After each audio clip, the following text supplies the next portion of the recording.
Tidak ada satu tempat yang diratakan oleh Allah, yang dihilangkan oleh Allah, yang datang musibah malapetaka yang begitu besar, kecuali dalamnya pasti terjadi kesyirikan, dosa yang dominan. Penduduknya kebanyakan tidak baik, ada yang baik tapi kebanyakan tidak baik.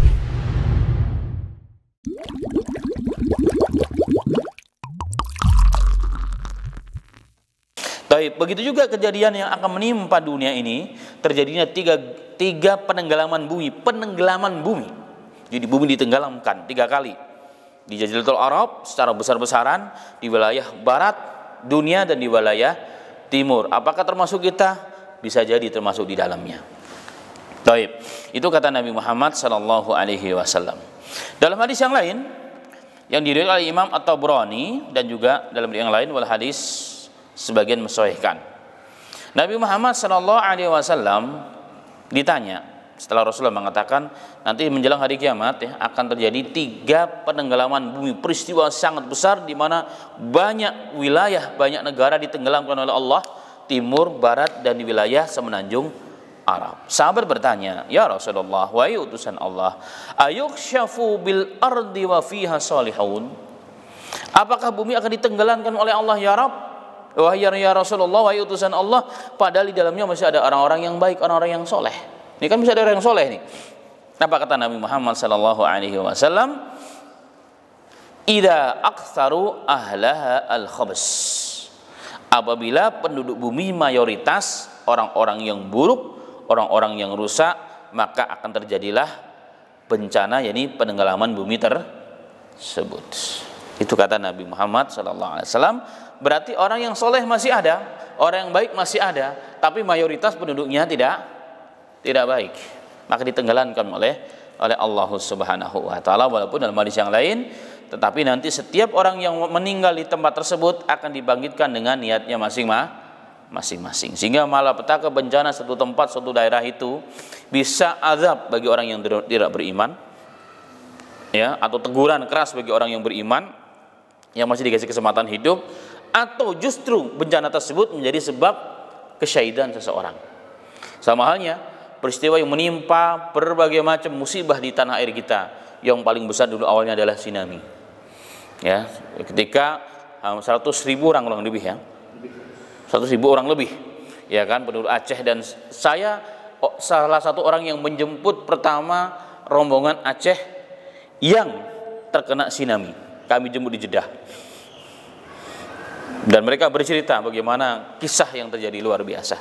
Nah, pada saat musibah tsunami itu azab bagi sebagian besar, ya, peringatan bagi yang masih hidup, dan rahmat yang bermakna yang bermakna kesyahidan bagi sebagian orang. Seperti siapa?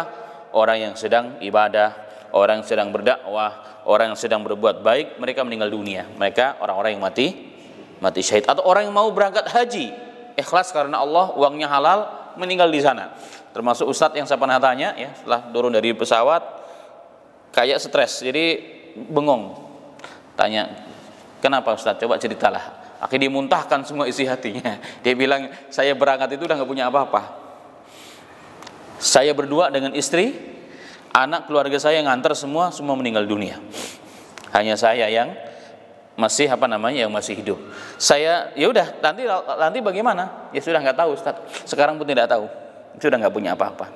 Tapi alhamdulillah pemerintah Arab Saudi mengasih bantuan dana besar, dan selidik demi selidik yang melalui embasi ternyata itu memang dana yang memang dari sebuah hotel yang pernah diinfakkan oleh orang Aceh di pemerintah Arab Saudi yang ada di Mekah. Jadi orang Aceh punya simpanan di sana, satu gedung besar, satu hotel, itu hibah atau wakaf dari orang Aceh. Luar biasa. Ada satu lagu kami jumpa yang langsung kami ronsen di sana, kerjasama dengan tim medis, adalah orang yang cerita langsung dia terlempar 15 meter. Bayangkan terlempar 15 meter dari tsunami tersebut, tapi masih hidup dan alhamdulillah sehat walafiat. Nah, kembali kepada maksud, maka setiap musibah yang menimpa pada umat ini, termasuk pada hadis ini, ada sebagian azab, ada sebagian rahmat, ada juga sebagian peringatan bagi yang masih hidup. Tetapi jika musibah itu menimpa umumnya adalah azab, berarti tandanya satu, memang kemaksiatan dominan. Kemaksiatan dominan. Tidak ada satu tempat yang diratakan oleh Allah, yang dihilangkan oleh Allah, yang datang musibah malapetaka yang begitu besar, kecuali dalamnya pasti terjadi kesyirikan, dosa yang dominan. Penduduknya kebanyakan tidak baik, ada yang baik tapi kebanyakan tidak baik. Dan dosa yang paling besar adalah kesyirikan, zina diantaranya, ya kan, tinggalkan sholat dan seterusnya. Dan itu bisa diteliti dan bisa dicek kalau kita mau jujur sebenarnya. Di mana terjadi musibah baru-baru kemarin yang di Semeru, ya banyak teman-teman yang ke sana, subhanallah. Kampung hilang. Karena rumah pun tenggelam oleh debu. Bukan dihapus hilang runtuh, tidak. Ditutupi oleh debu vulkanik yang luar biasa. Ini itu satu hal yang luar biasa. Berarti terjadi apa di sana? Kesyirikan, dosa yang mayoritas. Tidak dipungkiri banyak ada orang yang baik. Nah, oleh sebab inilah maka orang bertanya, Ustadz, kok di Indonesia yang kena musibah kok banyak di daerah ya? Ya kan, yang dari Aceh, dari Palu, dari kemarin Semeru, sebelumnya Jogja, ya dan seterusnya. Kok Jakarta belum pernah kena musibah ya? Padahal kata Jakarta kan tempat kota yang paling besar dan tentunya maksiatnya juga tidak sedikit. Waktu itu saya jawab, itu menurut kita. Mungkin menurut Allah, Jakarta walaupun kota yang sangat komplit maksiatnya, tapi yang baik juga sangat banyak. Saya bilang, emang Kementerian Agama di mana adanya? Saya bilang, masjid yang paling besar di mana adanya? Tokoh-tokoh orang yang hebat di mana? Semua di wilayah Jabodetabek. Saya bilang, mungkin karena asbab kebaikan itulah kota Jakarta masih dijaga oleh Allah Subhanahu wa taala. Taib.